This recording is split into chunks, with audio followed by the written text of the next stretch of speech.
Sportda halollik va adolat tamoyillarini ta'minlash, sportchilar salomatligini asrash hamda xalqaro antidoping talablariga rioya etilishini kuchaytirish muhim vazifalardan biridir. Shu maqsadda mamlakatimizda xalqaro tashkilotlar va mahalliy mutaxassislar ishtirokida amaliy seminarlar o'tkazib kelinmoqda. Navbatdagi xalqaro antidoping seminari ham soha vakillari uchun tajriba almashish va bilimlarni mustahkamlashga xizmat qildi.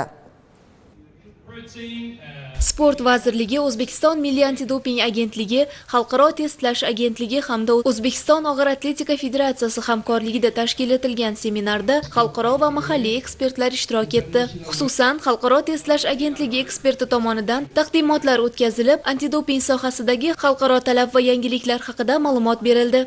Seminar davomida antidoping qoidalari, doping nazoratini shaffof va to'g'ri tashkil etish, sportchilarning huquq va majburiyatlari, taqiqlangan moddalar va usullar ro'yxati bilan ishlash masalalariga alohida e'tibor qaratildi. Shuningdek, terapevtik maqsadlarda foydalanish uchun ruxsatnoma olish tartibi bo'yicha ham amaliy tavsiyalar berildi. Tadbirda xalqaro tajribani milliy amaliyot bilan uyg'unlashtirish, sportchilar, murabbiylar va mutaxassislarning antidoping bo'yicha bilimlarini oshirish muhimligi qayd etildi.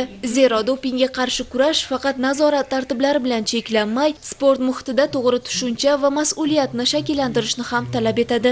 Bunday amaliy uchrashuvlar sportda halollik va sog'lom raqobat muhitini mustahkamlash, mutaxassislarning xalqaro talablar bo'yicha bilimini oshirishga xizmat qiladi. Eng muhimi, antidoping qoidalariga rioya qilish sportchining nafaqat bugungi natijasi, balki uning salomatligi va kelajakdagi sport faoliyati uchun ham muhim ahamiyatga ega.